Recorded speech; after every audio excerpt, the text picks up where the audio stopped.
Pred mnogimi leti, ko so bile zime še zelo mrzle in polne snega, je Vitranc večkrat prišel v dolino pogledat, kako se godi vsem živim bitjem. Bila je huda zima in tema je zagrnila naše kraje tako močno, kot še nikoli prej. Nekega večera se je Vitranc odločil, da odide spet malo pogledat, kaj se dogaja v dolini. Ko je prišel do jezera Jasna, ki je bilo včasih še bolj mogočno in globoko kot danes, je naletel na Zlatoroga, ki je stal ob jezeru in točil ogromne solze. Solze so zaradi hudega mraza sproti zmrzovale, se spremenile v čudovite kristale in padle na dno globokega jezera. Vitranc je vprašal Zlatoroga: "Zakaj jočeš, Zlatorog?"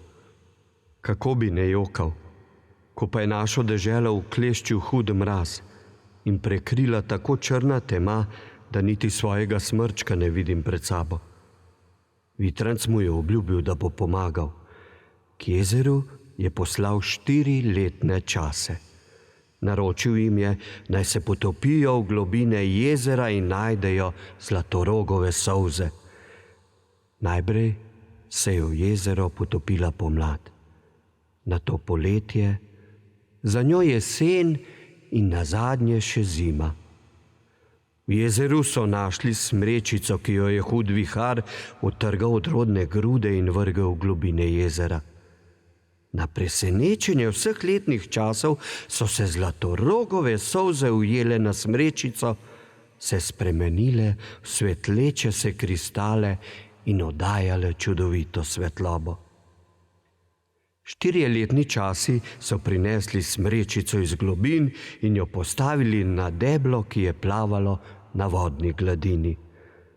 Čarobni kristali pa so se močno svetili, oddajali so prečudovito svetlobo, ki so se jo razveselila vsa živa bitja. Vsem ljudem in vsem živalim je kazala pot in napolnila njihova srca z veliko topline in upanja na lepše čase. Od takrat naprej Vitranc vsako leto pošlje 4 letne čase po Zlatorogove solze, ki svetijo in prinašajo veselje in radost po dolini. Vitranc pa oddaleč samo opazuje, kako se ljudje in živali veselijo.